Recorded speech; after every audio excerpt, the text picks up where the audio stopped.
North Carolina returned an indictment against James Comey on 2 counts.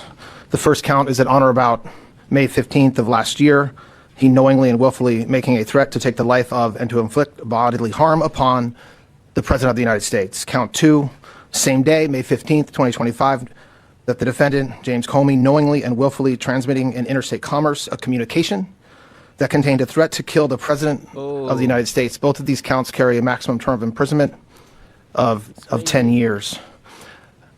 So I think it's fair to say that threatening the life of anybody is dangerous and potentially a crime. Threatening the life of the President of the United States will never be tolerated by the Department of Justice. Over the past year, this department has charged dozens of cases involving threats against all sorts of individuals. We take these seriously, every single one of them. For example, just today in the Northern District of Florida, there was a guilty plea from an individual who threatened multiple political leaders, including President Trump. In the Eastern District of North Carolina, where this case was indicted earlier today, there are multiple threats cases very similar to this one, including one where the defendant pled guilty recently to threatening former President Biden, another one that's scheduled to go to trial this summer, another one indicted, an individual was indicted for threatening Tom Homan. I say that to say that while this case is unique and this indictment stands out because of the name of the defendant, his alleged conduct is the same kind of conduct that we will never tolerate and that we will always investigate and regularly prosecute. I want to take a moment to thank the hardworking members of the FBI who investigated this case over the past 11 months or so, the United States Secret Service who also assisted in this investigation, and the United States Attorney's Office for the Eastern District of North Carolina, led by United States Attorney Ellis Boyle, who's standing to my right.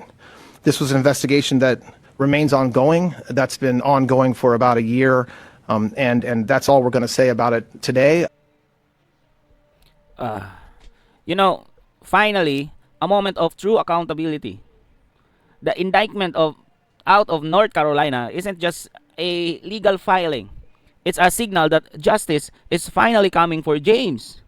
2 counts, including making direct threats against the life of the President of the United States. It's crazy. We are talking about a maximum of 10 years for each count. 10 years for every calculated word. Every threat sent through the wires. For too long, the deep state felt untouchable. But today, the Department of Justice made it clear. No name is big enough to hide behind when you cross the line into criminality.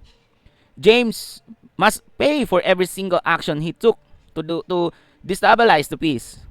But as we watch these charges drops, you have to stop and ask, how did we get here? How? Right? How did our political landscape become so fractured and toxic that this is our daily reality? We used to be the most civilized society in the world.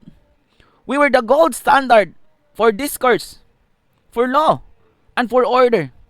And yet, here we are, wading through threats, indictments, and breakdowns of the very values that built this nation.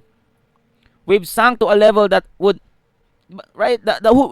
have been unrecognizable just a generation ago. It's crazy. I can't believe this.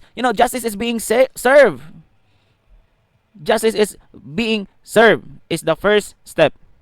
But the real work starts with us questioning how we let it get this low. We get this low. It's crazy. It's time to demand better before there's nothing left to save. We have to pass the Save America Act. That's our only salvation for what's happening now here in United States. You go here in Hawaii, it's becoming crazy also. Right? You go to Minnesota. When you are in Minnesota, you will not recognize it as a state in the United States. It's full of illegal immigrants. What do you think about this issue? I really want to know your thoughts about this. I'm out. Peace.